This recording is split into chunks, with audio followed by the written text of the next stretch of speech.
Okay, we're recording. Well, maybe she'd called in and she hadn't identified, but I don't know. But anyway, as it turned out, she was.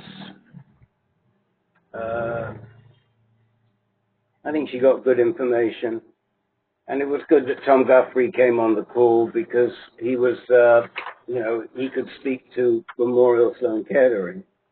Right. She also had half-baked information, which didn't help. Well, that's usually the case, isn't it? Yeah, you're right. You're right. Okay, so we got two people on the telephone. Yeah. Who have we got? I'm Sylvester Mann. Hi, Sylvester Mann. How are you? I'm doing fine. Okay. I got it, Rick. Oh, thanks. And who else?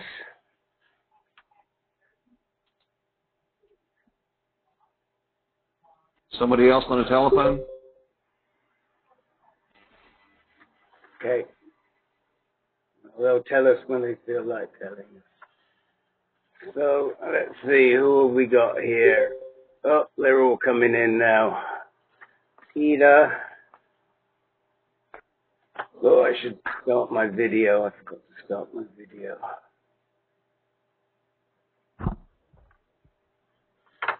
Okay. There he is. There you go.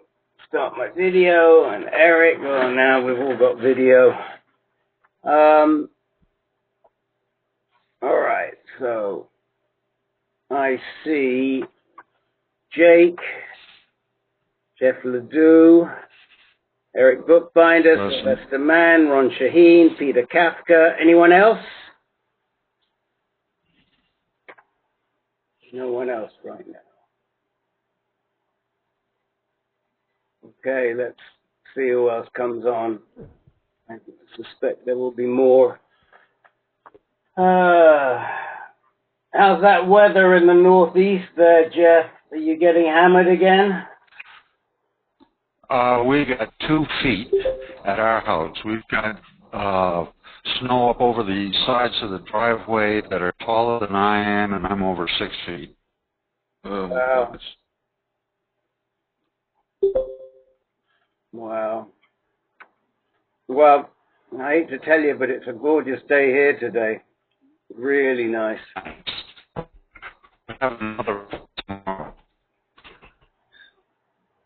It's very, very pretty. I'm not sure how warm it is. How warm is it by you, Mr. Bookbinder?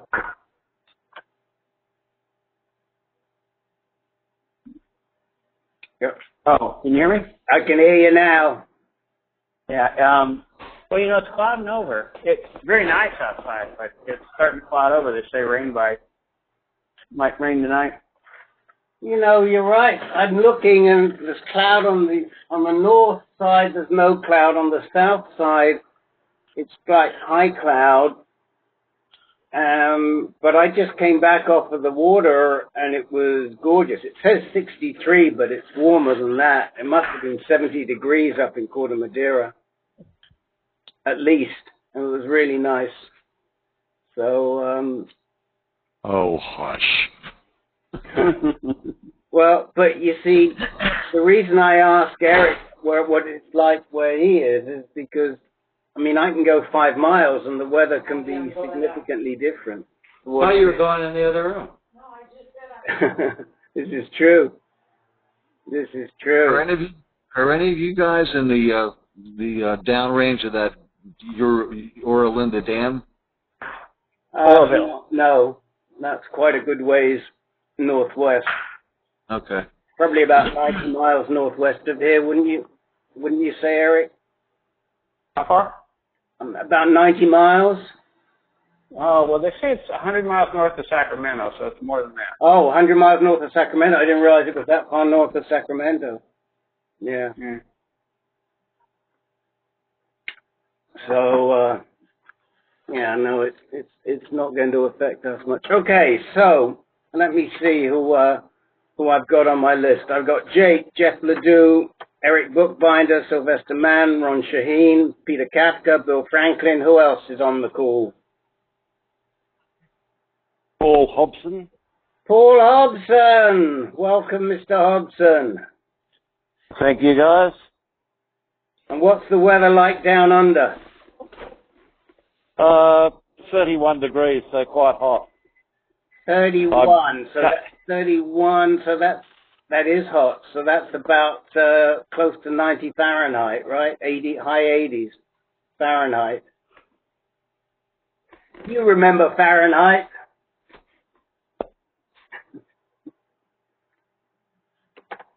No.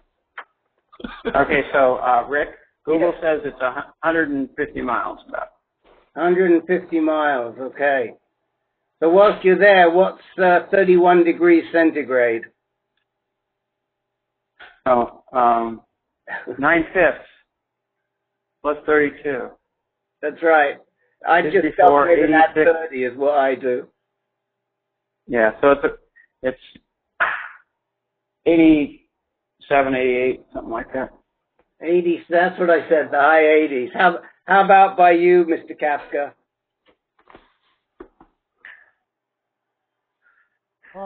My guess would be around 82, maybe. 82. You are very muffled right now. Very muffled. I don't know why. Yeah, I'm hearing other people muffled too. Still muffled. Still awfully muffled. Don't know why. What? Okay. Is that any better? That's better. What did you do? Much better. It's my microphone connection, I think. Ah, okay. Well, yes, we solved the problem. Is that better? Much better. Okay. Much better. Okay. All right, so let me go down the list and see who's got stuff they want to talk about, and then we'll go from there. Could be a small group, which would be nice for a change. That would be really nice. Jake, anything you'd like to talk about? Not this time, Rick. I'll have a PSA next time after my month on the Extandi. Okay. Well, Hoping it'll be going down significantly. Okay. Well, if there's anything else you think about, let me know because it looks like we're going to have some. It's going to be an easy meeting, and we're going to have time to talk about different things today. Okay. You know me. I usually think of something later on. I know. But you're my man. Jeff Ledoux, you have an update for us, correct? Yes, I do. Quite a bit to talk about. Okay. Eric, how about you? I can't think of anything right now. Okay. Sylvester Mann, anything that you'd like to discuss? Not at this time. Okay. I'm mostly a listener. Okay. Ron Shaheen, how are you, Ron? Anything you want to talk to us about? No, I think I'll just listen today. Just listen. We missed you on the in a conversation call. I got a report. Yeah, I was all ready to go. I had you all listed, ready to do, and I had a couple of friends drop in to see me, so kind of messed me up. But I've got it scheduled for next time. Okay, no, that's great. I'm glad that you have people stop by. That's equally good. Oh yeah, I have lots of buddies. Good. We had to cancel the meeting, Ron, because you didn't show up. Appreciate that. Peter, you want to talk about that little article that you sent me?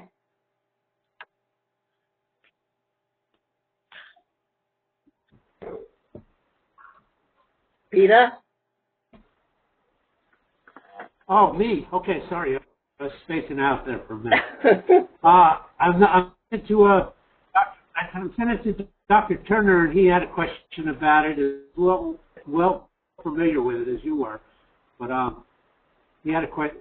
So I'm not sure. If we get to it, we can talk about it. Well, we'll have time. It was kind of new information to me. Yeah, I'll put you down for it. Bill Franklin, how about you? No, I'm just listening in. Thanks.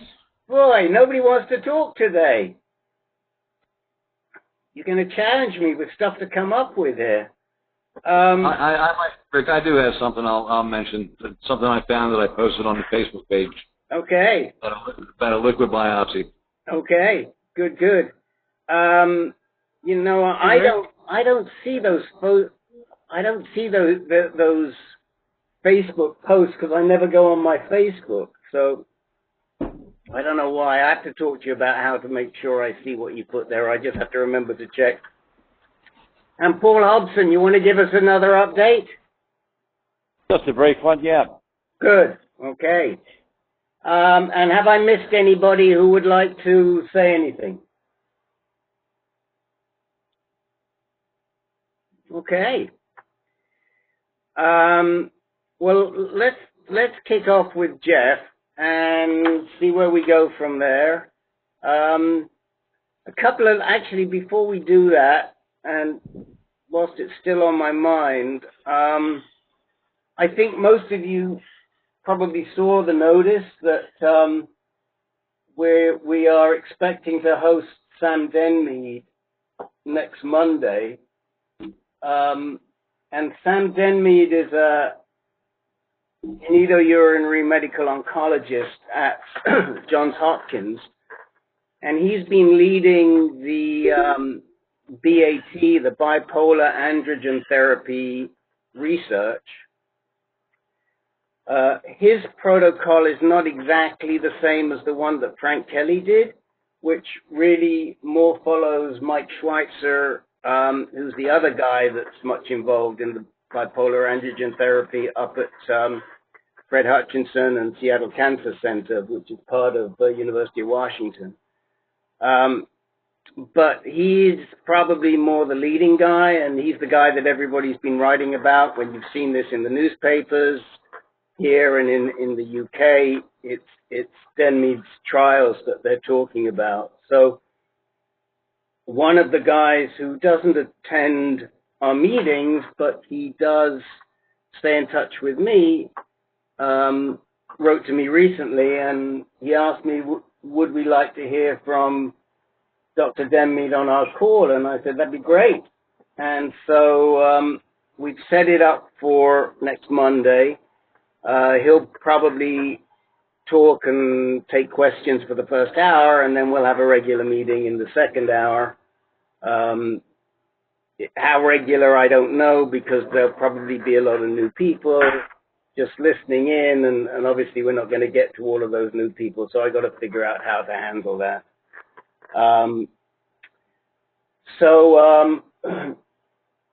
I'm sort of excited about this meeting. We will try and push it out. Any of you who are on the other forums that are here, that are available, feel free to mention it on those forums. I will definitely put it on Inspire. I'll put it on Healing Well, although other people can mention it on Healing Well. Jake and I are both banned from posting on MailCare's forum. So what's that forum called, Jake? It's called Health Unlocked. Health Unlocked, yeah. So we can't post on Health Unlocked, but Len can. So we'll probably get Len to post it, and we'll just put a email address or something in there, and we can't say who it's from. And I mean, it's just ridiculous. It's the non-collaborative nature of the guy that runs MailCare, and it's sad, but there it is, because I'm sure that there's going to be a lot of men who go to that side who would also like to hear more about the bipolar androgen therapy. The other thing I just wanted to mention to you is that I, as you know, am somewhat backward when it comes to social media. So I rely on people like Jake, who is really doing a great job for us on Facebook. And I've been relying on Renata for for tweeting, for Twitter. But I'm starting to try and tweet stuff out myself just so that we can raise the awareness of anti-cancer. And so I will tweet our meeting out on there.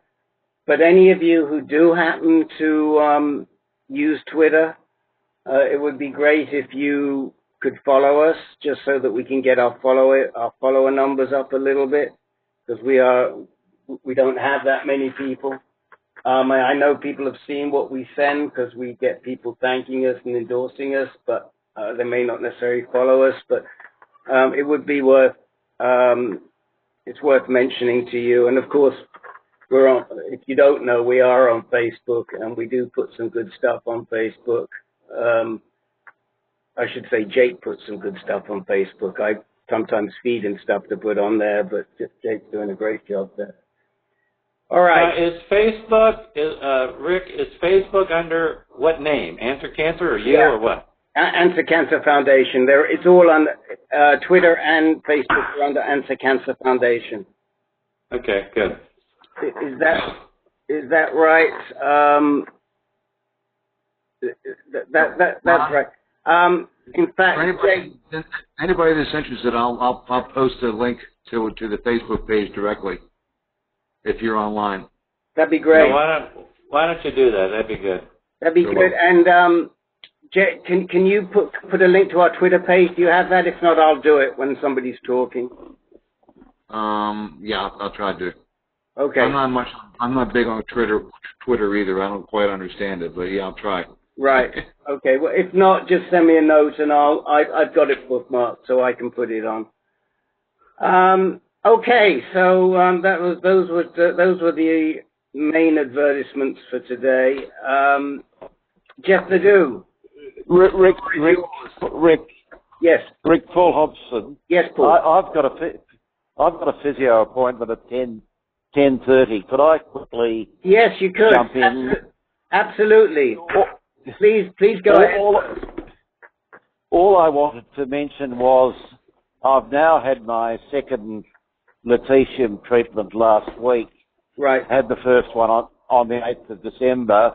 Right. What they did after the treatment was do imaging. They compared those images with the ones that they took 2 months ago. The results are that there are no new lesions showing on the scan. They're fairly similar, so stable, a slight reduction in some tumours, but not really more stable rather than much positive. But having had, prior to the first treatment, quite aggressive cancer, to have it stable 2 months after the first treatment, I'm really pleased with the results. Oh yeah, that's great news. How did it show in your spine?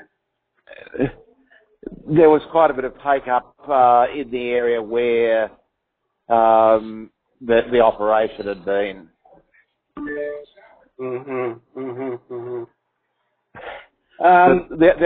only other thing I want to mention was that thing that we discussed, that University of California at Los Angeles are now doing a Lutetium trial. Right. I think I went to look for it. Did you send me a link to it or not? I'm trying to remember. Or did you just you sent me a link? I sent you a link. Yeah. Yeah, I've got to go back and look at it. I think I looked at it quickly. Is it a curative trial, or is it just for scanning purposes? Lutetium's not curative, but it's a treatment trial. It is a treatment trial. Well, when I say curative, I mean what would the word be? I mean, it's not a scanning treatment. It's a treatment that tries to contain and reduce cancer. When I say curative, I mean that it contains and reduces. Yep. Yes, it is that. It's not an imaging trial. Right, it's not an imaging trial. Right.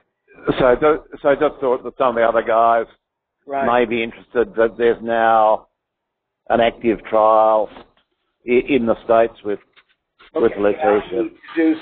I need to do a little more work on that. It actually, to be honest, I remember you sending it to me. I looked at it quickly, and then it just slipped my mind. It fell off the radar. Well, that's all for me. I've just had the second treatment. It's going quite well. How did you tolerate? Rich? How did you? What actually is this that you're talking about? Lutetium. Spell the word, would you? So lutetium is Lutetium. Ron, if you go to our YouTube page, we've talked about it a few times. You'll find it referenced in some of the prior calls. It's very much like radium-223.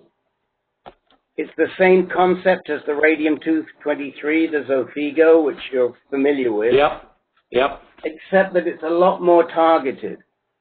So rather than going to the bone, it's attracted to an antigen which is on prostate cells. So it doesn't affect the bone, and it doesn't affect the blood counts in the same way that the radium-223 does. As far as the difference between lutetium and radium-223, I have to defer to Mr. Hobson.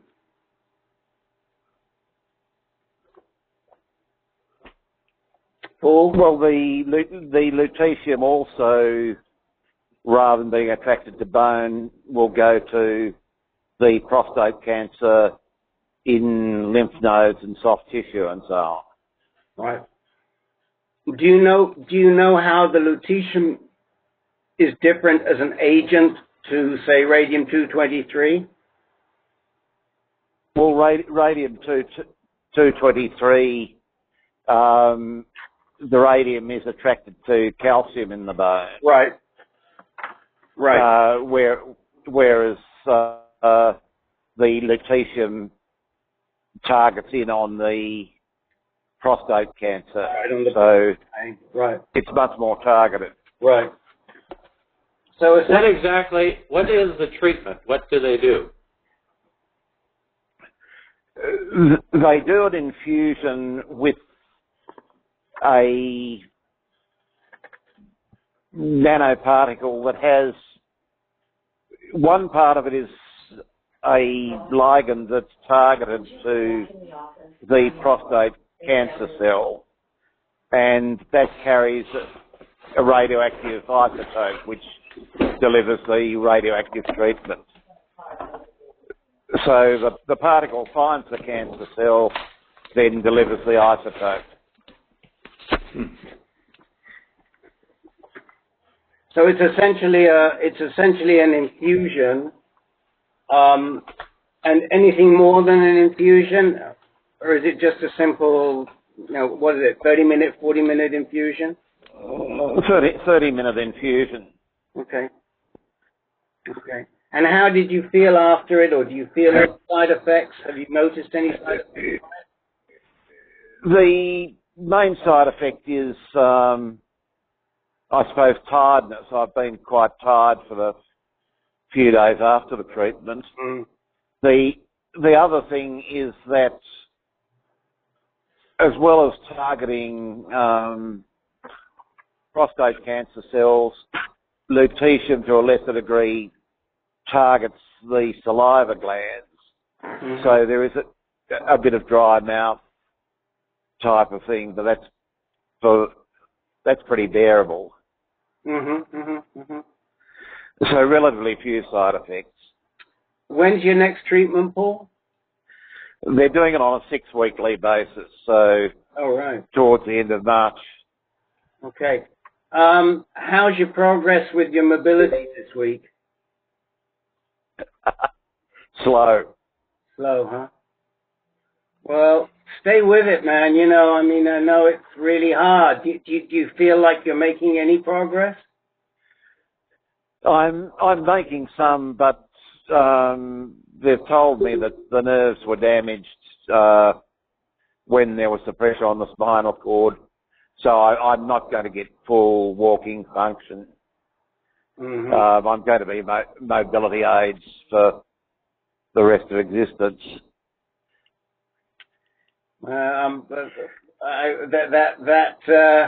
What color did we say it was going to be? Was it going to be Bugatti blue, that scooter, to compete with the Ferrari red one? Oh, British Racing Green or something. British Racing Green, that'll do me. Okay, so British, so we got to get to, have you been looking at the catalogs? I'm starting to now. I want to get out of hospital and get onto scooters, so I'm starting to look at those. Okay. So look, that's really all from me. Is I've had a treatment. It's going well. The mobility ain't going well, but that's life. Well, we wish you luck. Hang in and keep listening until your physio session starts. So we'll talk to you next week, and you know, we're expecting that when you get that scooter, you'll be breaking a bottle of champagne or something similar over the front wheel. Okie doke. I'll be back after the physio appointment. I'll just drop out for a while. Hearing you in a few. Thanks very much. Okay. So let me just see if anyone else joined us, and then we'll go to Jeff. Have we had anyone else come in since? I don't think so. Okay. Jeff. There's somebody on the phone. There is, but they would rather not identify, which is just fine. So don't worry we'll not worry. And they're very welcome to listen. And if they decide they want to identify at any point in time, please feel free. But you're very, very welcome on the call.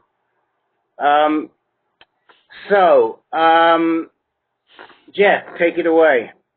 All right. I have a whole bunch of things. Okay. First thing is my PSA went up. Went up to over 2.24. Next step is to probably discontinue the Cassidex. They are doing the ARV7 splice variant test that I came out with that again, and they said, yeah, let's do it. Okay. So that's going to happen. They drew the blood, and they're shipping it off today. The next thing was that one of the things in my reports has been saying, can do lighthouse work or sedentary stuff. Well, I go out and I snow blow my driveway. That ain't sedentary, and it ain't lighthouse work. So that is going to be changed to can do anything he wants to do. So that's good. Zofigo is still on the table. Mm-hmm. We haven't made a final decision, but we will find out after the ARV7 whether we're going to do enzalutamide or abiraterone or something else. Mm-hmm. These guys listen to me. I say something, and they say, yeah, that sounds like a good idea. Let's do it. So this is the kind of thing that I've been running into with these folks, far different from where I first started. And I am extremely pleased with the response I get from these folks. Good. I think that pretty much covers it. I said it quickly. I got it all done. I got it all in there, and here we go. This Cassidex horse seems like it's starting to fall down, so I'm going to find another one to get onto and ride. Oh, that's the other thing. They said probably won't go back on docetaxel. Rather, they'll go with Jevtana. Right. Are you? I can't remember. Are you still taking the Cassidex, or have you stopped? No, I have not stopped. I've kept right on taking it despite the issues that I've had with it. So, you know, and I'm sure they know, but maybe not. But if you stop taking Casodex, you sometimes can get a drop in your PSA. Really? Yes, I never fully understand the reason for that. Maybe Jake's researched it more because I know he tried it. I cannot remember. There is an explanation, but it always escapes me. Jake, do you remember what the reason is why stopping, or anybody on the call, why stopping Casodex causes a reduction in PSA? I don't think anybody knows.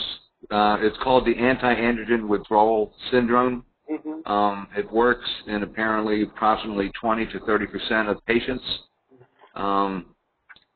Whereas your PSA was going up while on Casodex for a few patients, like I said, 20 to 30%, it can actually, once you stop it, your PSA can actually go back down again. I tried it about 2 months ago because my PSA kept going up. My doctor said, well, it won't work, but we can try it. And she was right. In my case, it did not work. But it's certainly worth a try. 30%, that's still 3 out of 10 people. Right. I mean, you might want to, I'm sure that your docs are going to be familiar with it. I mean, rather than, well, I guess you'll be talking to them when you get your ARV7 results back, correct, Jeff? I would imagine. But, you know, you might mention it when you talk to them, or better still, send them an email and just tell them, do they think that there's any percentage in you trying to determine if you have this anti-androgen withdrawal effect or benefit. It's pretty common that once men who have been on both the drugs start to have a creeping PSA, that they stop the Casodex. I will certainly bring that to their attention and see what they have to allow. Okay. How's that inguinal pain? The nurse practitioner said, don't drop the appointment with your PCP. Let him do a full examination and make sure that you don't have a problem, but it certainly sounds like you could. Mm-hmm. And when's your PCP appointment? Next Monday. Okay. All right. Well, you know, you'll tell us what they come up with on that. Look, I mean, this is a very long road, as some of the guys on this call will tell you. And in terms of your treatment options, you've just tried a few. I mean, the fact that you responded so well to the docetaxel originally means that if you were willing to consider more chemo, you might do well. Yeah, they tend to use Jeptana after docetaxel. That's what it was developed for. And for some people, it has much lesser side effects. It seems to be a somewhat gentler drug, a somewhat gentler agent, chemo agent. But at the same time, one could also even consider doing docetaxel again and seeing how that happens. I mean, I know people that have spent years and years, and we've talked about them on this call, that have spent years on chemo because they manage it very well. So they just get a chemo. I didn't have any problems with the docetaxel at all going through it. The only problem I had was with the Neulasta. That caused more problems than the docetaxel. So, you know, I often wonder why not. I would be talking to my guys and saying, why not keep the Jeptana in our back pocket and see, since it didn't bother me that much, why not keep trying with the docetaxel? And then once the docetaxel doesn't work, then let's go to Jeptana. But the docetaxel hasn't failed you. No. Anyone else want to? Anyone else want to chip in on this and talk to Jeff? And I listen to almost anybody. There you go. Comments? Anyone? Well, I guess that certainly the ARV7 is a part. If you shows that you are ARV7 negative, then you've got Xtandi and Zytiga at your disposal. Yeah. Docetaxel, if you tolerated it well, I mean, you may be one of these guys who can do that every 3 weeks. Somebody wanted to say something? Yeah, I was wondering if Jeff's insurance is paying for the ARV7 test, or is that out of pocket? Yes. I've already called Aetna, and I said, do I need a pre-auth on this? They said, nope, you're covered, 100%. It's a lab test, so go for it. So they love it. They love that. They love that test. I mean, and this is why Genomic Health is talking about commercializing it and making it more readily available, because it saves the insurance companies money. That's one of the other things that I will be pushing for is the genomic testing, and I don't think I'm going to have to push very hard. No, I don't think so either. Yeah, it's actually interesting. A good buddy of mine who doesn't come on the calls much, but I see pretty frequently. He lives around here, and he's being treated by Chuck Ryan at UCSF. And he responded very, very well to a full course of docetaxel. And he actually got his 2010 biopsy sent down to Foundation Medicine and got the results back.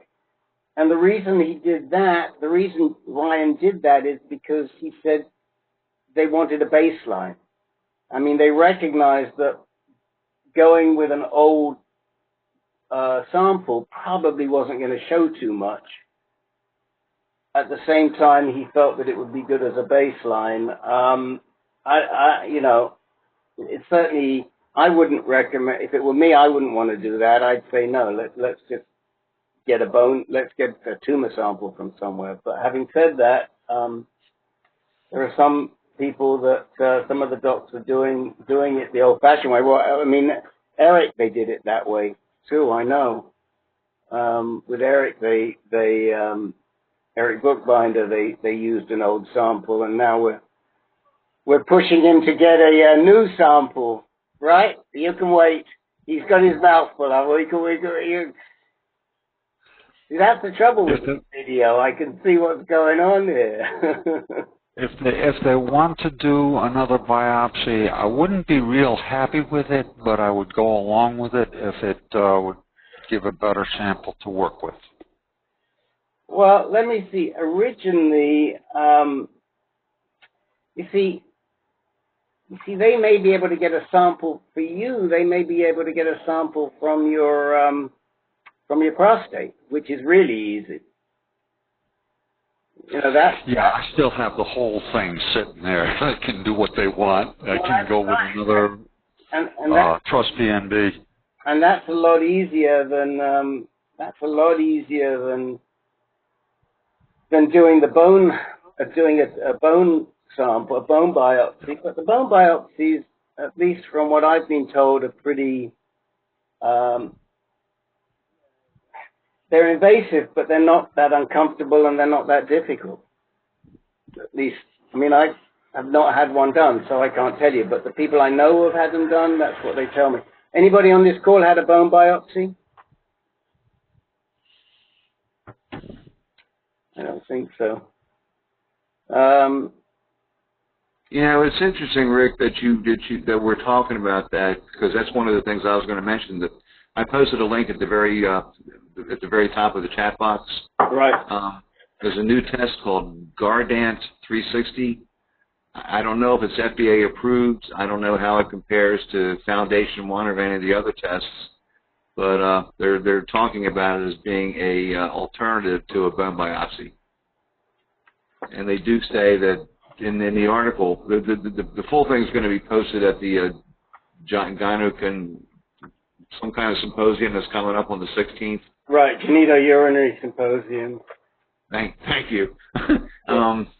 They're going to do the gentleman's going to do a presentation on it, but there was an abstract in Medscape today about it, and they did say that bone biopsies can be painful. Well, they can, but most of the time they're not. And this is for those of you who can see the screen. So this is the Guardian, the Guardant test that they're talking about. It's a liquid biopsy, but from all the folks that I've spoken to, they all say that it's nowhere near as good as the Foundation test, that their panel is not as good. It's been around for a while. Oh, okay. So, you know, First I'd heard of it, so sorry. yeah, you can go online. Snuffy likes them. I think Snuffy gets his people to use them, but from the docs that I've talked to, the academic docs, they all prefer Foundation medicine to Guardant. Now, it may be that the Guardant liquid biopsy is better than the Foundation biopsy. That I don't know. That's a possibility. This article is a summary, and they only mentioned several actionable genes. You know, they didn't say how many there were total, but they mentioned 3 or 4. Whereas the liquid biopsy from Foundation 1 has 60 or so. Well, that's the panel. Did they say how big? They don't say how big the panel is. No. Mm. So it's like I said, I haven't had a chance to research it. I just saw it this afternoon. I posted it on Facebook. I posted it in the chat box here. Mm. It's something that worth looking into, Jeff. That's Guardant 360. Guardant. Yeah. Yeah. Guardant 360. Right. Got it. But I think that, to be honest, I would, if it were me, I would be making a comparison to see if it's better or worse than the Foundation medicine test. Right. I have been in touch with Foundation 1 over the course of this thing, and they seemed very positive that we could get it covered under my insurance. Yeah, and if you have any issues, let me know, because the patient director of patient advocacy, manager of patient advocacy, is now on our advisory board. So I have a good relationship with him. I will do that. Somebody's phone. Do we know who that is? Oh, it must be Sylvester. Yeah, it was Sylvester. Something happened to his line. Okay. He'll probably call back in a second. Yeah, I mean, do make a comparison between Guardant and Foundation medicine, but my money would be on Foundation medicine with a solid tumor biopsy. So, well, we should still have the original biopsies at St. Mary's, and Christian has said he can probably get a hold of those and submit them. They could, but how old are those? 2014, November 2014. Yeah, you see, again, it's going to give you a baseline. That's not what you want to submit, because you don't know how your cancer's responded and changed as a result of the docetaxel. And the Garrix. Well, that's one of the things. That's one of the things this article pointed out too, was that if anybody's had prior treatment, that you get some of the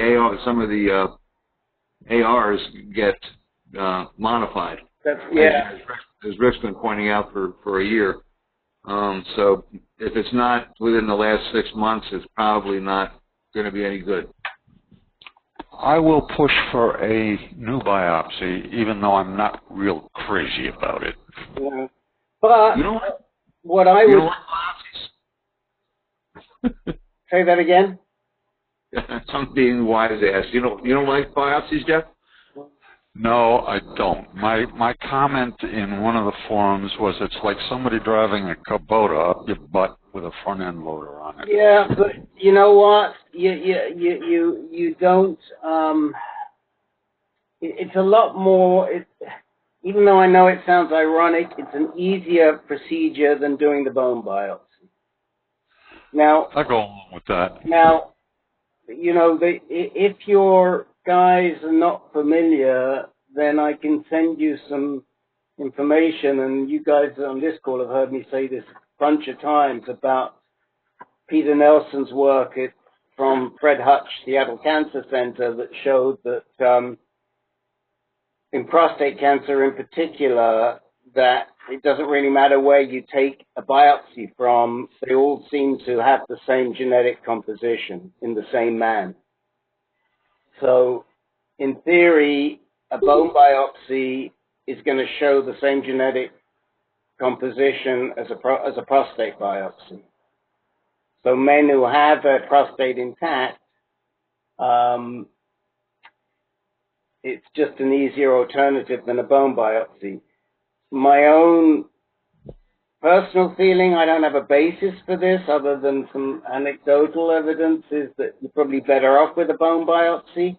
I know that when Dr. Steve did a prostate biopsy, they couldn't even find any cancer, which is really weird and pretty amazing. So it seems like all the treatment he had nailed the prostate pretty good, but it didn't nail all of the metastases as well. So they sent it down and it wasn't usable, and he hasn't done then he did a liquid biopsy and it didn't show a hell of a lot. But I think that if you want the best results and you have a biopsyable bone tumor, which I think you probably do, Jeff, because you've got tumors in your hip and your femur,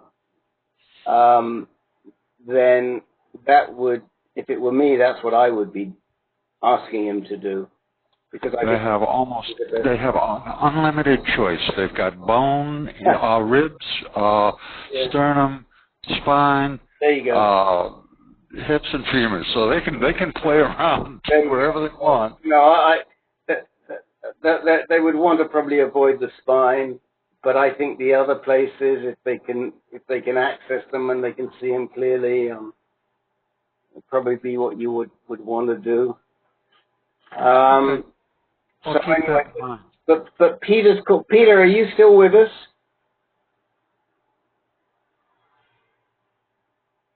Yes, I'm still with you. I just took the screen off. Oh, okay. Okay, so your question about about whether insurance paid was a great question, because I had heard a while back that they were planning to pay, but I haven't known anybody in about 3 or 4 months who's actually gone out to get the test. So, but it makes perfect sense that that the insurers will pay for that test. Peter, since we're sort of talking about ALV7, which leads us to choice of abiraterone or enzalutamide, that's Zytiga or Xtandi. Why don't you mention the article, discuss the article that you sent to me and your discussion with Dr. Turner? Yeah, I don't think I fully absorbed. I'll give you what I understand. On my call yesterday, on the low and intermediate call, there was a woman who has been for her boyfriend, and right at the end, she mentioned this study that she ran across, came out in the in a medical. I don't think it was a medical journal, but I think it was an internet site. It came out just the other day, talking about Zytiga, and up to now, and this was true when when Mike Tamales went on Zytiga, when I've been working with him. it was suggested that you take 4 a day with the prednisone, and you take it on an empty stomach 2 hours 2 hours after you or before you've eaten anything, and don't eat anything for an hour afterwards, I believe. And I think he did that way. But this article says that they did a trial and found that if you take it with a meal, it's just as effective. And if you only take one pill instead of 4, it's just as effective. And I guess the thought is, maybe the drug company is running this thing up, because it's a very expensive drug. But if you could take it and have the same effect with a quarter of the dosage, that's a significant drop in the price of one thing. And you don't have to go through all this craziness of remembering to take it 2 hours before you've eaten something and don't eat afterwards for an hour. It's a lot of gymnastics to go through. When I sent it to Dr. Turner, he was very aware, but he was wondering about there was. I'd have to go back and look at it because I sent him an email on it. He was wondering about the kind of diet that they suggested. I can't remember whether it was low fat or high fat. Low fat. And he was questioning that. Well, that would be a big change if that turns out to be a feasible alternative. So, a lot less hassle. Richard, I had heard that one of those, Zytiga or Xtandi, was going generic. Has that happened yet? Oh no, it won't go generic for a long time yet. Well, I had heard that one of them was going generic this last year. No. I think Zytiga, the trademark ran out last year. Yeah, but that might be the trademark, but it won't go off patent. The patent was it 7 years or 10 years? I can't remember. Well, I meant the patent. No, I can't possibly. It's been around since 2010, 2009.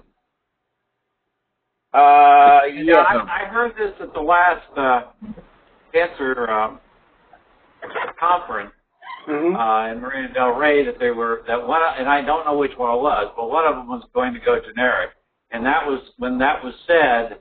That was like 2015 or so. So I thought that 2016 it would have gone generic. I hadn't heard anything. It would have been Zytiga because that was the first one, but right. I can't remember when. I'm not sure. I guess it's from the time of the patent, not from the time when the FDA approves it. But I would be kind of surprised. Okay. But maybe. I mean, I'm just searching to see if it's. I may be wrong, but it seems to me when I was in the drug trade, because I was a pharmaceutical sales rep, 17 years is what the patent time is before it can go generic. So I could be wrong on that, but that's what I remember from many years ago, a different lifetime. Okay, so I just Googled this. I'm going to put, by the way, I put in the box, I put the link to the Medscape article. I'm just going to put now a link to a Barron's article, which I just found, which says that, there are multiple patents basically for these drugs. And I think the composition of matter patent, whatever that is, expired in December 16, but there are other patents that kind of bridge over. So I don't believe that it's going to go off patent for a while yet. Let's see if, I'm just looking to see. Interesting thing. I'm pretty sure the time frame is 7 years, not 17. Could be. Could be right. Thing I remember is Darvon. They went from Darvon to Darvocet to other forms of it in order to maintain control. That was Lily with that. One thing I forgot when I was talking about my stuff is they're going to throw me on gabapentin to see if we can bring this peripheral neuropathy under control. Okay. Okay. When are you going to start that? Tonight. One a day to start. See how it affects me. Yeah. Anybody on the call taking gabapentin? Eric? I think Eric might have taken gabapentin. I've taken it. I didn't have any side effects with it. Eric, go ahead. Yeah, I took it and had side effects and stuff. What were your side effects from it? Muscle twitching. Oh, that's right, yeah. And it also didn't get rid of the neuropathy. Yeah. On the abiraterone, I see a notice on drugs.com that the expiration date is August 24th, 2027. So Jeff is right. But I've heard the same thing. I've heard that there's going to be a generic coming out for it. I don't know where it's some kind of disconnect there, obviously. Yeah, I mean, there seems to be lots of different, there seem to be a lot of different sources of information, but I would say to you that I really doubt that they would be spending as much money as they are on promotion if the patent was about to expire. I mean, that's just sort of an economic argument, but they've been spending a bunch of money on this My Plan and, you know, all the money that they spent on Rob and the videos and all of that stuff. I can't see that it's going to be anytime soon. But I mean, there's a bunch of here. I can't look at it whilst we're doing this, but there's a bunch of stuff. If you just Google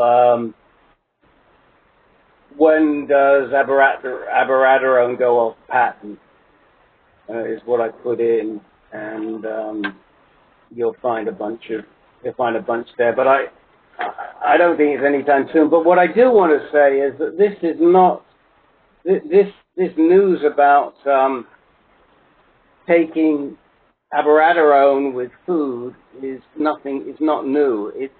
It's absorbed into the body through the liver, and we know that. And so the absorption is much greater when you take it with food than when you don't. And in fact, I know of one case where a guy was going on a cruise and he was worried his Zytiga, his abiraterone was going to run out, and Chuck Ryan, who was his doctor, who was the principal investigator for abiraterone, told him, well, don't worry about it, just take half the dose with food. So it's not, it's nothing new. I mean, the doc that did this research study that was just published, Shmulewitz, who's at University of Chicago, seems to have done a really good job in terms of the study. And I think essentially what they're doing is just documenting what was already known.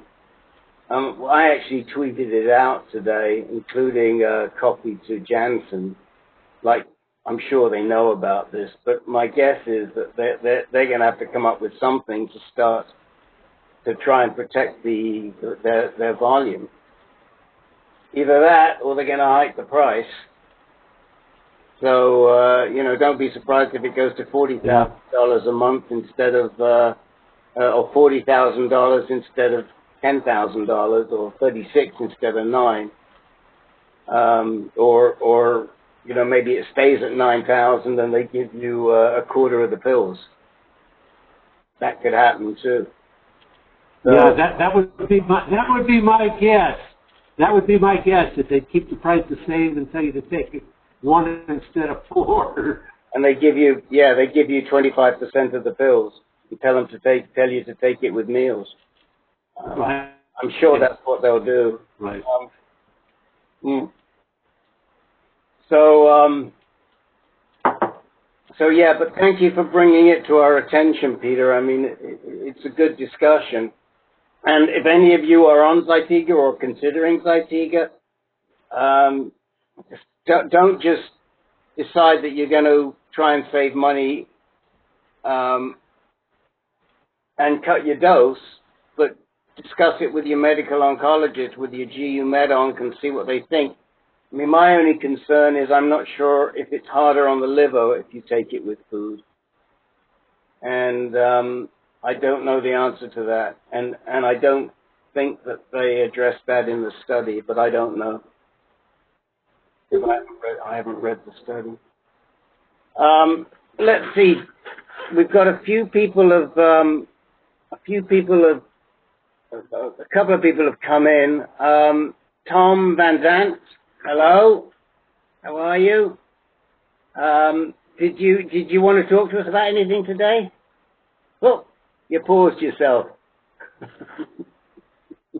I think you pressed the wrong button. Go ahead, Tom. No. No, I'm doing fine. I'm doing well. Okay. Nothing. You don't want to give us an update? Nothing to talk about? No, I'm on the abiraterone that seems to be working, and that's about it. Okay. Okay. And anybody else call in? Do we have any new callers? Okay, I guess we lost caller number 2. They just hung up. There's one other person. Again, if you're calling in, you're very welcome just to listen in or speak up if you don't feel comfortable identifying yourself. Or if at any time you want to tell us who you are, then we welcome that. But in any event, we welcome you, and we hope that you can benefit from some of this information. I thought it might be Sylvester because he left, and then I thought maybe he came back. It could be Sylvester. I did come back. I did leave and come back. Okay, number 4. Number 4 is Sylvester, Jake. He's a troublemaker. Yeah, figures. There you go. I know. I found that out when I listened to the call yesterday. And someone else. I'm always putting my foot in my mouth. Okay.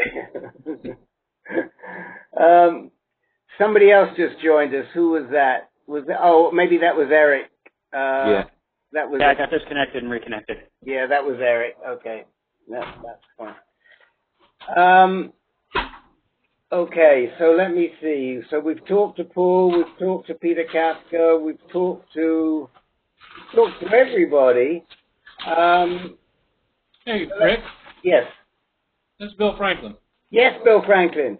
Yeah, I did want to say something kind of related to exercise. Please do. So, can I talk now? You may talk now. All right, so long story short, I recovered after my prostatectomy incontinence-wise. And then after the recurrence, I had radiation. Shortly after radiation treatment, my incontinence came back. So I was just killing myself trying to do Kegels and roll for control and other things my physical therapist was showing me, and I was doing it every day, 7 days a week. And I was having a really hard time making progress. And then I went on a cruise. As you're talking about cruises, but yeah. I went on a cruise and I slacked off. And after about 2 or 3 days, my incontinence got much better. So I did some exercises, and the next day I didn't do any. And then I was thinking to myself, every other muscle group that we exercise it, we give it a day of rest. We exercise it, we give it a day of rest. But the doctors tell us, do those Kegels every day, do those exercises every day. At least that's the information I got. Right. I found that my incontinence improved greatly when I went to like a 3-day-a-week exercise schedule for that. And I was just wondering if anybody else had ever discovered that on their own, or if they didn't, I'd give them, that's my experience, and it's really helped in the last couple of months. Interesting. Anyone else? Who else has had surgery on the call? Anyone? Peter has. Well, I've never had incontinence, but I find that if I start missing, go almost every time or do some kind of exercise, good stuff for an hour, I have a hard time making it up. It's I struggle if I miss a couple of days in a row or something. So for me, it's a muscle thing. It's not an incontinence thing. It's just because I'm working with no testosterone, my muscles don't seem to have the memory that they like exercise, and I have to struggle to. It's like starting again. Doing every day, and sometimes I have to beat myself, to do it. It makes a difference. Now, I'm on Lupron too, and I get the same thing. It's a lot harder in between the exercise days to recover. But you can definitely make gains. I know that.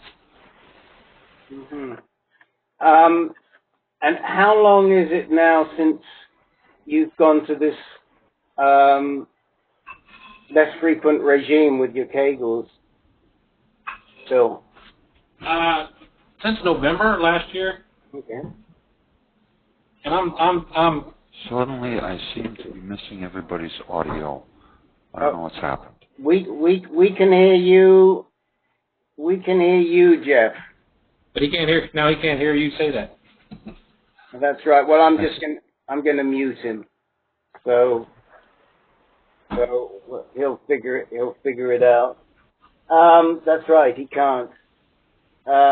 We'll send him a message. Jake, would you be kind enough to send him a message in the chat window that we can hear him, but he can't hear us? Will do. Thank you.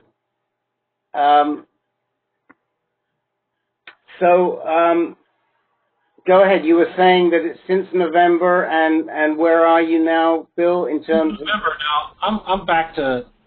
I still have some, and I still wear like a really light pad. Mm-hmm. But it's all just stress incontinence. If I lift something heavy or if I do something strenuous and I don't think about it, then I might have some leakage. But, for a long time, it was just, I was doing it every day, and I just wasn't making any progress. And the thing that seemed to key it was when I went on that cruise and just took a break, and then that's when it hit me. All my life I've been exercising, I've always got lots of rest in between exercise bouts. I was doing what my doctor and physical therapist told me to do these every day. So we're looking at about 6 months since your surgery, correct? Less. Oh, no. My surgery was... 10/15. October 2015. That's right, October 15. I was thinking of October of 16. So, okay. Yeah, I'm looking, I missed the 15. Okay. I just wanted to mention that in case anybody else is going through something similar or thought about it. Or. Well, there were a couple of people on the call last night, and I think that's a really good and good information for Peter for when he and Ken are moderating the low and intermediate group, because they have a lot more guys on that call who are just out of surgery and wrestling with these issues than we tend to hear. But it's certainly a very good observation. Okay. So anyone else got anything to talk about? No, geez. I'd like to ask Eric a question. Please. Eric, a couple months ago, you were talking about shortness of breath and wondering where it was coming from. Do you still have that issue, and did you find any resolution in it? You're muted. You're muted, Eric.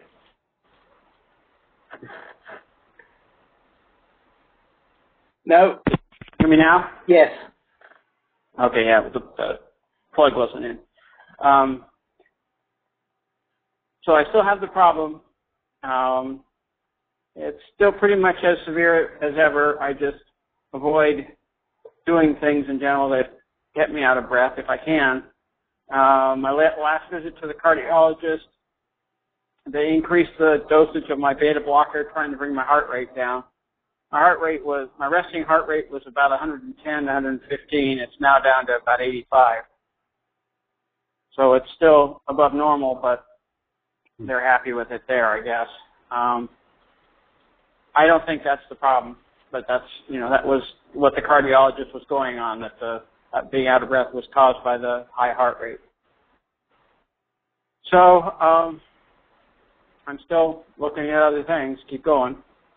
It's just, in my opinion, it's not resolved at all. So I'm hoping that I will be able to find something. Well, somebody's knocking on my door. What was that? I'm sorry? I was going to ask Derek if they were giving him anything for the heart rate. Yeah, beta blockers. Beta blocker, okay.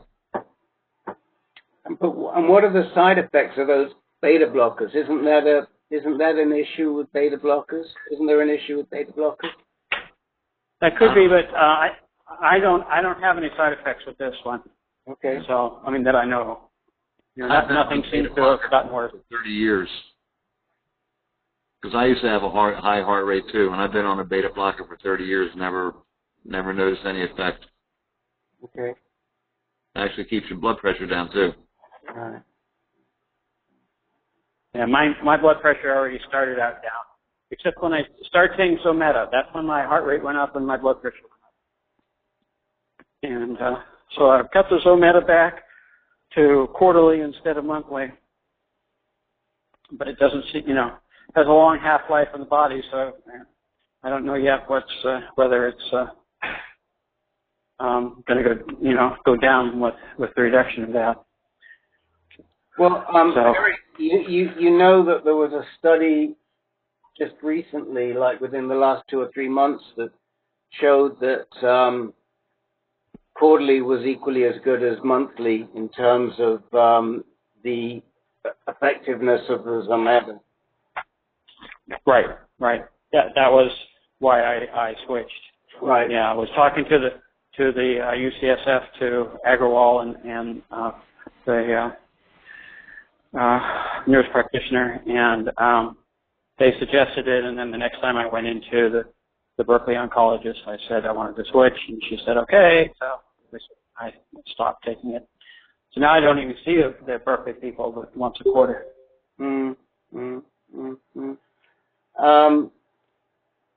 Yeah, we're trying to convince, Jake to do the same thing, but so.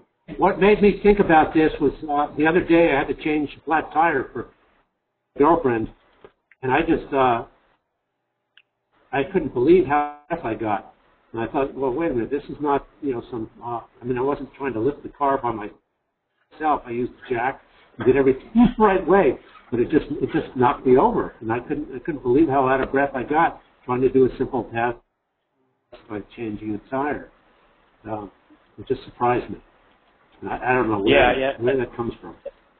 Yeah, it's exactly what happens with me. If I pick up something heavy, you're probably picking the tire up to take it off and put the other one on, and shift it around, get the lug nuts on, and that's all lifting and lifting heavy, and that's what happens with me. That makes me out of breath. I just wonder whether it has anything to do with the lack of testosterone in your body. I mean, people that have been on hormone therapy for a longer period of time, I just wonder if it makes them a lot more sensitive to exertion. Yeah, probably. Well, I've had the same problem. I mean, I always have thought it was because of COPD, but I have a problem bending over to fill the tires on a car. I get out of breath, or carrying groceries. So maybe it is the Zometa or the Lupron. I never even thought about that. I mean, I don't know enough about. That's what I've chalked it up to, because I can't think of anything else. Yeah. I mean, I do smoke, so I figured it must be from the smoking, but maybe it's a combination of the two, or maybe it's just that. Yeah, well, I was on Zytiga, and I had the breathing problem, and that's why they switched me to Zometa, which I thought was kind of odd because they both of them, if you look at the side effects, list shortness of breath as being the major complaint. And so, yeah, and the Zometa, the Zytiga was, much easier. It just gave me a shot. The Zometa, I have to get in the hospital bed and get an infusion. Right. They put you in a hospital bed for Zometa? Well, or they actually have these big chairs. Okay. That fold back, that lean back. Yeah. Right. Takes about a half an hour to 45 minutes. Yeah, mine only takes 15 minutes, and it takes longer. I have to wait for them to prepare it. Right. They do it by weight, and that waiting for them to prepare it takes longer than actually getting one of the shorter things. Right. That's what I meant. That the whole process takes about half an hour. Yeah, exactly. Yeah. So it's interesting. I'm actually I just Googled shortness of breath and androgen deprivation therapy. So our good friends at Mayo Care that like us so much do list difficulty breathing as a possible side effect. It's also listed by, this is a site called Everyday Health. I don't know who the heck they are. There's a number of sites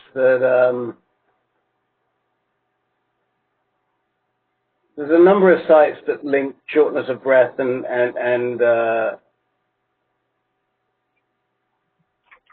androgen deprivation therapy. PCRI lists it. I mean, I'm not actually looking at the actual studies. I'm just looking at Google. And, I just wonder, Eric, you're chasing windmills here, and that it's just simply the androgen deprivation therapy that's the cause. Have you discussed the shortness of breath with Agarwal, and what does he say?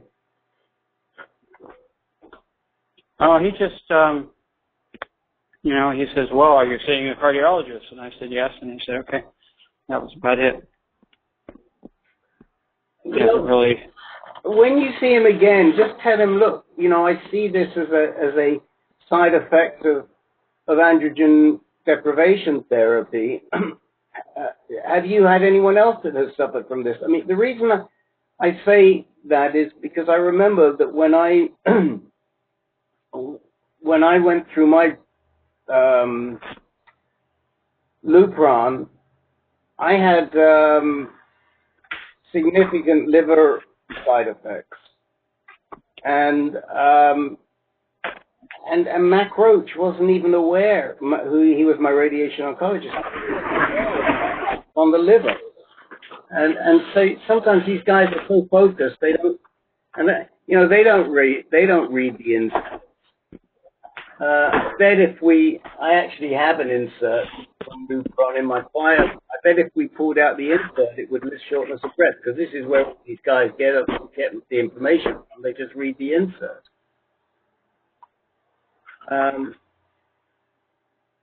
Anybody else who's been on long-term hormone therapy who suffers from this breath? Yeah, I have. Time is in. Mm-hmm.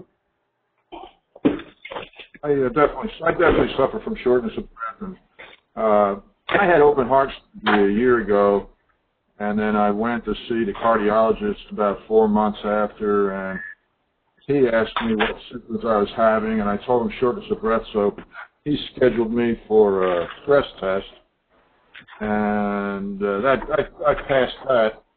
And then I went to see the the surgeon who did the heart surgery just about a month ago, because it was the 1 year point, and he asked me why the hell I had a stress test. And I told him because the cardiologist scheduled one after I told him I had shortness of breath, and he just shook his head. So I presume that shortness of breath is from lupus. Well, I'm looking at the insert now. Of course, this is an old insert, so it may have gotten updated based on more recent studies. But they suggest that on the basis of this study that they're reporting from, which seems like an awful small sample of 94 people, respiratory disorders affected 6.4% of the people. So, it's. I think it's maybe higher than that based on the tally of this call. Well, that's right. At least 4 of us. One thing that you might consider, guys, if you haven't tried it, is switching to a different LHRH drug. So, doesn't make any difference. Well, but it does for some people, Paul. It may not be for everybody, but for some reason, the different drugs do affect people in different ways. And that's why I suggested. I mean, it shouldn't make a difference, but people do find. And the other thing is that we do know that Firmagon seems to be more effective than the other drugs. So fair enough. I agree. The reason I've tried changing my ADT is to see whether I got it changed, but have had breathing difficulties with all of us.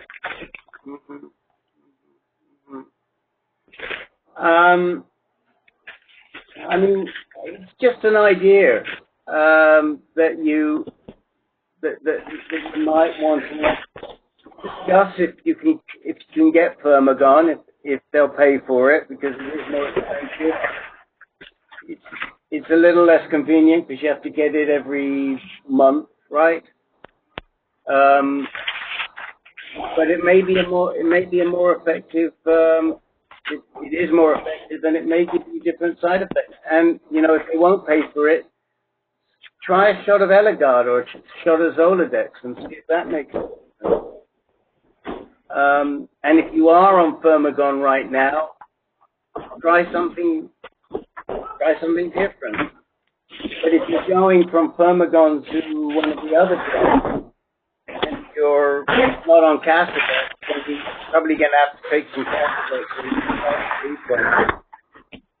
Because am I hearing a lot of noise, or is it just me? No, I think you are. It might be coming from Paul. I'm not sure. But I think it was me. I'll mute. Okay. Oh, we know who it was. We found the culprit. Apologies to Paul. I don't know if you're on Firmagon, which is an antagonist, and you switch to an agonist, which is most of the other drugs now, then you may need a buffer when you do that. So, but it's just a thought, just a thought for you guys who are struggling with this out of breath stuff. Good. I mean, I'm glad we discussed that because we've been puzzled over it for so long, and I just think it's probably something to do with the androgen deprivation therapy. One thing that, since we have the time, a resource that I wanted to mention to you. For those of you who don't already or have not already subscribed, is the new prostate cancer info link, which is the forum. You've heard me mention it many times. That's it's largely moderated. It's, when I say forum, it's not a forum like Inspire. It's basically I guess you call it a blog, where he posts new information on prostate cancer on a daily basis. He is the moderator most often, and he writes the articles. But at the same time, Alan Adele contributes usually with respect to radiation issues. But the reason why I mention it is because they publish some really great articles.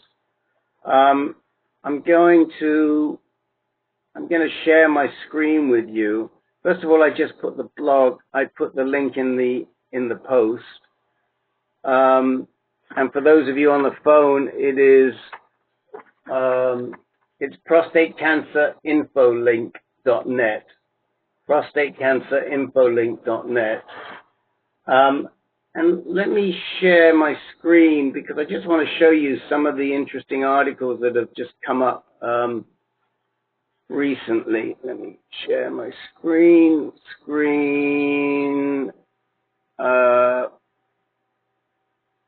Start sharing my screen. Okay, so do you see Bill Franklin or do you see New Prostate Cancer Info Link?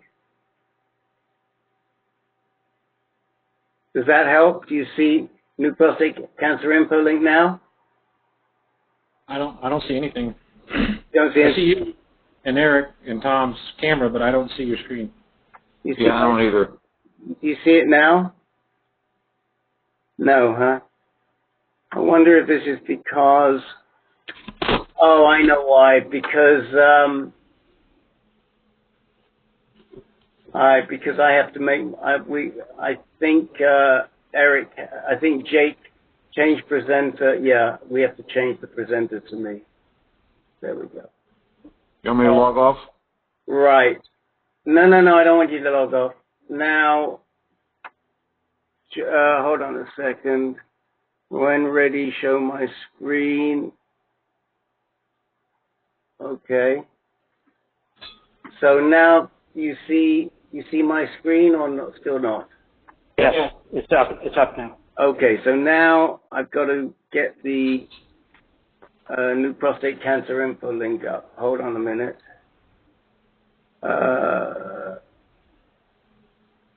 Where's it gone? Oh, here. Okay. Okay, there you go. Okay, now you can see it, right? So, I've seen that. I was wondering why they have the quotation marks around new.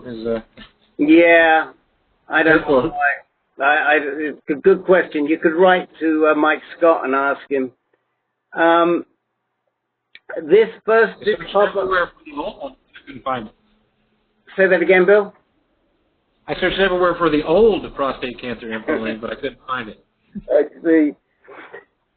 So, I mean, like the first article, which doesn't affect you very much, but is a very interesting article for many of us support group leaders, and it's an issue that I wrestle with, and we most recently wrestled with it. We most recently discussed it with Tom Guthrie. Was, you know, guys that are 9 and 10 Gleasons, what's their best treatment choice? And this is a really good study of over 1,000 records that just got published, which seems to show that IMRT or EBRT in this case and brachytherapy was the best option, which is rewarding for me personally because that was my choice. And it's what we tried to convince Tom to do, but he chose surgery. So, you know, just scrolling down, they talk about this one here, Minolide, a possible new drug for the treatment of castrate-resistant prostate cancer, except it's so far off. This is the actual article, and when I read through it, it's really a long way away at this point in time. So I don't pay a heck of a lot of attention to it. I mean, the next one is a good one: aggressive neoadjuvant androgen ablation prior to surgery in high-risk prostate cancer patients. Very, a lot of this stuff is really relevant to us. But I'm showing it to you here because I would recommend that you subscribe, and I do it on the basis of getting one digest a day, which I still can't keep up with. So they sort of pile up in my inbox, and then when I have easy days, I can just knock a few of them off.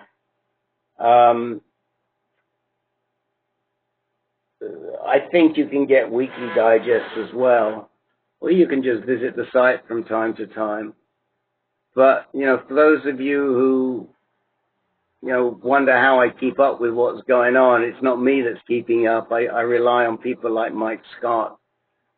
And then if it's something that's interesting, I will go in and look at read the article myself. There's so much stuff. It's crazy. Unbelievable how much information gets generated on a daily basis about prostate cancer. Huge amount. So I find it very useful, Rick. He was the first one that I found when I found out I have prostate cancer, and he's the one that told me about micrometastases, and he's been great. And I subscribe to the emails also. Find it very, very useful. And like you said, a lot of times they're a little bit, advanced or a little bit, too far down the road, but you can pick and choose which ones you think are of interest to you. Well, that's right. But it's just... He talks funny, too. He does talk funny. How do you know that? Have you heard him speak? Yeah, I listened to a symposium where you and he were together. Oh, right. Yeah. I don't remember which one it was, but... Yeah, he's actually been here, I think, even a little longer than I have. I don't meet a lot of people that have been here longer than me, but I think he's been here as long, if not longer, than me. I've met Mike several times. I actually asked him to come on our advisory board, but he said he had too many things doing, which was a bit of a cop-out since the advisory board doesn't require any time on those guys' part. So if anybody has recommendations for the advisory board, I'm always happy to approach them and ask them if they'd like to come on with us.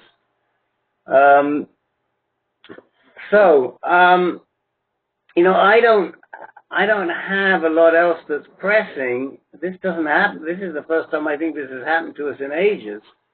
Rick, you have a new caller that you might want to touch base with. I thought that might have been. I thought that was. It's not Paul. No, he dropped off again. And didn't come back. So do we? He had come back. You did come back, didn't you? Yes. He came back 3 times. 3 times. Okay. I thought so. You can't fool me, Hannum. No, he fooled me. Oh, that's right. Okay.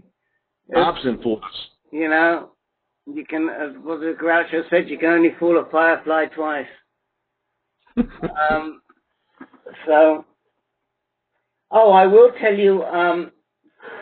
I will tell you about the presentation I went to last night, which was actually pretty worthwhile. Which was at UCSF. It was on hereditary cancers and largely about BRCA. I'm not sure if we've got any BRCA positive people on the call today, but this was a call largely about BRCA, people that are BRCA positive and how they pass BRCA on to their kids. They talked about it largely in the context of breast cancer in women, but they also talked about it in the context of breast cancer in men, and they also mentioned that for men who have BRCA, the BRCA1 or BRCA2 gene, that the incidence of advanced or aggressive prostate cancer is way higher than if you don't have it. So, and we know that. I mean, Professor Bill is a great example. In fact, I actually wrote to Bill today and asked him if he wants to put this movie on at Roswell Park. I mean, the purpose of the movie is just to make people aware that of the dangers of passing of the BRCA gene. And you know, if you're wondering, well, how the heck would I ever know that I have the BRCA gene? If you have a significant history of cancer in your family, particularly breast cancer, ovarian cancer, prostate cancer, pancreatic melanomas, then it's certainly worth checking to see if you are a BRCA positive. The issue that I raised in the meeting, which does concern me a little bit, is we were talking in this meeting about what we call germline, and most of you on this call know, because we've talked about it so many times, you know about germline. Germline is the inherited BRCA gene. It's also possible that you can be BRCA positive as a result of the way your tumor is morphed. So you never got past the BRCA gene by a parent, but you developed the BRCA gene. If you did that, you're not going to pass it on. But the treatments that are available to you are going to be very similar or the same as treatments that have germline BRCA. So, for example, we know that Bill has responded incredibly well to olaparib, down to 2 small tumors from multiple tumors a little over a year ago. And he has germline. He knows that I think both his daughters have BRCA. If he had had a BRCA actionable gene from the tests, from sending a test out to, say, Foundation Medicine or Garden, he still would have been taking the same drug. He still would have been taking olaparib. So whether the BRCA comes from an inherited family basis or you make it yourself, it's no different. It's still the same gene. It still does the same thing. And I believe what it does, by the way, is it prevents if you have the BRCA, if you have a regular BRCA gene that isn't mutated, it stops the cancer from mutating. If you have this the mutated BRCA gene, which is the actionable gene, then it doesn't stop the cancer from mutating, I think. This is where I really need Bill or somebody, or Steve or somebody else like that. And he ran through that part very quickly. The name of the movie, I don't know if it's available online, is Pink and Blue. It's a very easy movie to watch. I will say that it's not really that technical. I will say that it probably could have been about half as long as it is. You sort of get the idea of it after about half the movie, but I would recommend everybody tries to view it. The website is pinkandbluemovie.com. Here, I'll put that into the box. and it's made by a man who is BRCA positive and who lost a sister to breast cancer, and his other sister had a double mastectomy, and et cetera, et cetera. I have a sister-in-law who might be interested. She's got BRCA positive and inflammatory breast cancer. Right, that's what that's and so the likelihood also is it's what they call triple negative, meaning the androgen receptors on the breast cancer gene don't respond to anything, so they have to get chemo. A lot of the other drugs don't work, but anyway, it's worth seeing. Does your sister-in-law have kids? Yes. So, again, if she's BRCA positive, then the kids are BRCA positive. How old are the kids? They're grown. They're 32 and 30, or 38 and 20, 32 and 29, I think. Yeah. Well, again, they should be tested. And by the way, when they get tested, this is when you hear of people getting referred to a genetic counselor. I think some of you have asked, well, if we go to Foundation Medicine, do we have to go to a genetic counselor? The answer is no, because that's a somatic tumor where they're testing the tumor, the genetic composition of the tumor already in your body. That's very different from this germline test, which is just a simple mouth swab. Rick? Yes. Rick, this is Peter. Yeah, last year when I was when I was with Dr. Turner, I had blood drawn and it was sent off to Myriad Labs because I was concerned about this very thing because I've got two sons in their early 40s, and my father died of aggressive prostate cancer, and I'm a Gleason 9. So I sent it off, and I also have a sister that is diagnosed with breast cancer, but I fought with Myriad Labs. They would not process the thing. They said, we can't do it. It doesn't meet our criteria. You have to have more people in your family that have breast cancer or prostate cancer. And I tried going back to my grandfather on my father's side, but I still have an elderly aunt who's alive, but nobody knows. I mean, she's incoherent, and my cousins, nobody knew what my grandfather's state was. So anyway, I've got an appointment with Dr. Turner again in a couple of weeks, and I'll revisit this one. But okay. I don't know what it takes to get the lab to relax. So here's what I would recommend you do, Peter. There is at UCSF, and you are a UCSF patient, they have a Center for BRCA Research. They also have a whole bunch of information on hereditary cancers. And what I would suggest you do is give Julie Mack a call, because she was one of the people on the panel yesterday, and she's a genetic counselor. Do you have a pencil, or would you like me to put it in the box? Yeah. Put her name down, and maybe I can zip over there. I can call ahead of time and make an appointment. Yeah, absolutely. So I think that, what I would do is talk to her, because they'll test you. I think they do the testing on site there, and they'll test you. Because if you have enough cancer as you do, and I think that's more than enough. I don't know why Myriad was busting your chops, but I would also talk to Julie Mack even ahead of time and just give her a call.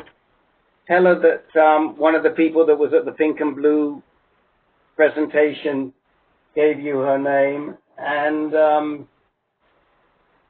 then find out why it is that Myriad's busting your chops and how they can help you. That's a general number that I'm putting here that I just gave you. Let's see if they have. They don't have a. They have a coordinator. That might be another person. I'll put that up for you. But yeah, I mean, all of you, if you think it applies to you, I would definitely encourage you, especially Jake. I mean, the risks are significant, very significant. So, your nieces and nephews, or your nieces, nephews, whatever they are, nephews, they do need to be tested. And if they are BRCA positive, then they're at much higher risk for prostate cancer. Okay. I went to the page. You can actually order the movie. By the way, the link you posted didn't work, so I posted the correct one below. Okay. For anybody who's interested. I must have. You might have heard some music. That was me. Oh, that must have been. I've copied it off the card, but I must have made a spelling error. Well, it added a res to it or something. It went to some advertising agency, but the correct one is below, the one you posted. It'll take you right to where you can order the movie. Okay. Oh, I see. You have to order it, do you? Oh, I think I left out a www. Maybe that has something to do with it. Who the heck knows? But Peter, that's definitely what I would do. It's the Center for BRCA Research. They are very, very helpful and very aggressive in trying to reach out to people. One of the things that I am hopeful will come out of this is I really would like to start a virtual support group for children of BRCA positive people, because these poor kids, they don't know what to do.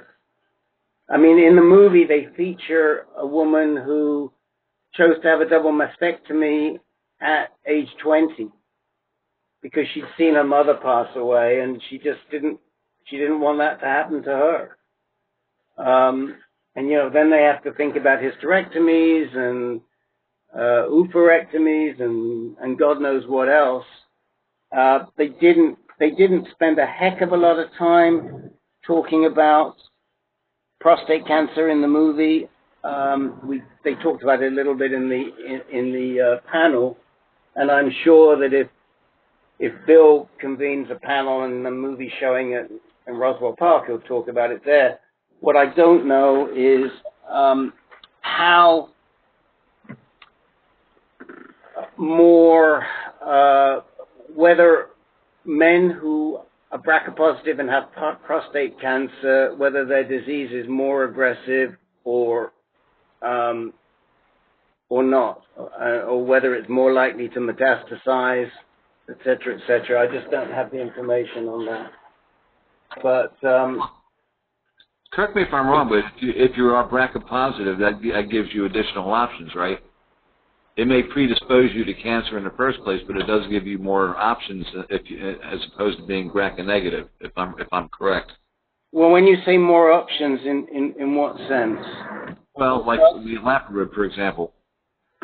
Well, yeah, but I mean, if you have advanced cancer and you're BRCA positive, then the chances are you might well respond to olaparib. But at the same time, if you're not BRCA positive, you may have other actionable genes. But I don't know whether the BRCA genes and the genes that are in their pathway. So, for example, Dom, God rest his soul, had I think it was MLH1, which is he didn't have BRCA, but that's in the pathway. So, you or I can look at these genes. It doesn't mean a lot to us, but if we see BRCA, we say, oh, yeah, you can do something about that. But then there's a whole bunch of other genes in that pathway that we don't know anything about, which, for example, a Foundation Medicine report would identify. Right. Right. I'm going to mention the I think I remember. Go ahead. I remember asking Bill Burhans a while ago to, as a result of this, whether people can take, prophylactic action, and similar to people having, breast surgery, even though they don't have the disease yet, and whether you can have a prostatectomy if you're, be proactive if you're done having kids or something. and freeze your sperm or something. Right. I've never heard of anybody doing this, but I guess it does open the door. Well, what's his name did it? Serge, whatever his name is from Google. The Google founder, what's his name? Come on, guys. One of you can tell me. I'll know it as soon as I hear it.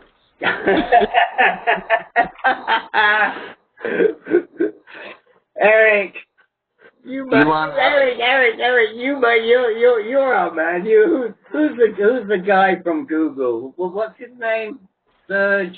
Here, you're gonna make me. Sergey Brin. That's it, Sergey Brin. So Sergey Brin, the word is, I don't know that he's ever acknowledged it, but it's fairly widely disseminated that he had a prophylactic prostatectomy. My guess is he probably did it because he was BRCA positive. So you can do it, but you've got to find a doctor that will do it for you. Some doctors may say no, just like this poor young lady had a heck of a time convincing a surgeon to perform a mastectomy for her. Angelina Jolie did the same thing. Angelina Jolie did it, and she, they talked to her. There is in the movie, there's a woman who's a very well-known reporter on KBC. Is it KABC or WABC, I think, in New York, who did it. And there's somebody who was a big star on what's the talent show program? Well, America's Got Talent? No, the other one, the original one, with the idiot Brit. Yeah. Well, I don't watch that. I don't either. I don't watch that stuff. They call it the X Factor in England. I don't know what it's called here, but you know the program I mean. But there was a woman who won that, or came second, and they interviewed her. She's on Broadway all the time, and she did the same thing because she found she was BRCA positive. So anyway, we don't talk a lot about the inherited aspect, but it's worth mentioning. Have you had any success in coming up with a breast cancer Rick? online forum? Hold on a minute, Peter. I have not, and I really need. It's very interesting. What I found is that when I try to coordinate with or collaborate with these larger organizations, they're non-collaborative. They don't really want to work with you. They want to do it themselves, or they don't want to do it at all, which is really disappointing. I think maybe they want to protect their funding base. They don't want you to get into their funding base. I really can't put my finger on it. The way that we're going to start a breast cancer forum or an ovarian cancer forum, I think, is just by finding an individual that is very active and knowledgeable, or at least committed. They don't have to be that active or knowledgeable, but at least committed. So, if any of you have any contacts of people who are really active in terms of fighting a given disease and want to help and support, and it's a fairly widely spread disease, or not even, doesn't have to be that widely spread. Even if it's some sort of strange disease, that maybe even works better, because then you tie people together who don't have the opportunity to talk to each other that often. But yeah, I mean, we'll sponsor anybody and work with them and train them and help them. But that's a long-winded answer to a short question, Jake. Peter, go ahead.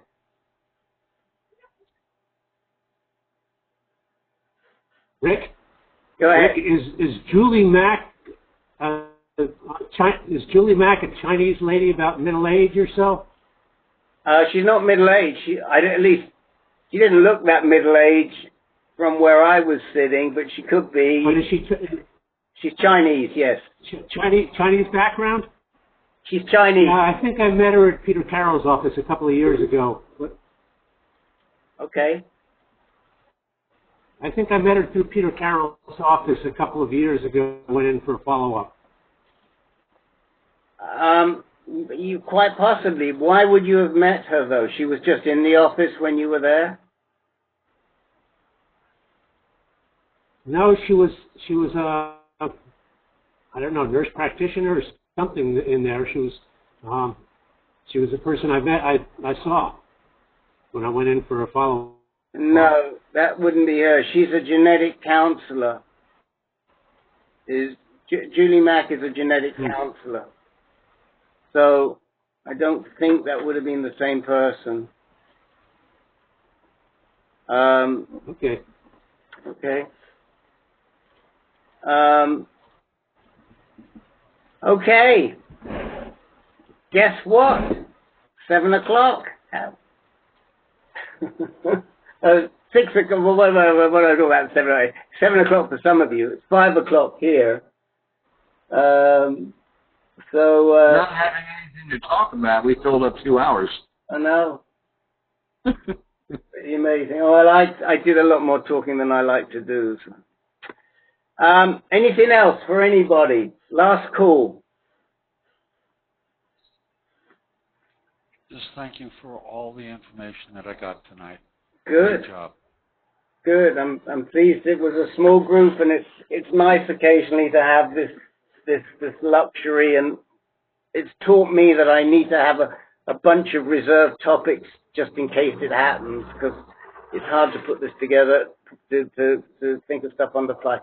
Don't forget that we have Sam Den Mead next Monday night. I suspect there'll be a pretty good crew of people for that, and it'll definitely get posted, and so you'll be able to listen to it later if you miss it.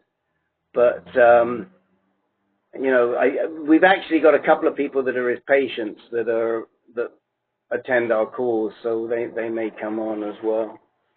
I think one of the reasons he wants to do this is because he's looking for trial participants.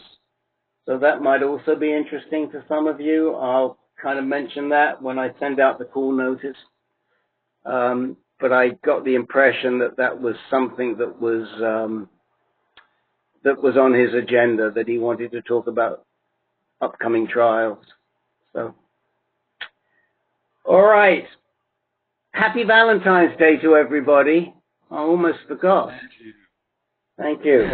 And thanks so much for the emails you sent. And thank you. Thanks, Bill. It's almost their bedtime. It's almost their bedtime. Oh, okay.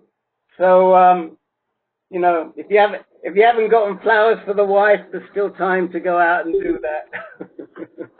All right. I will say goodnight to everybody. Have a good rest of the evening. Bye.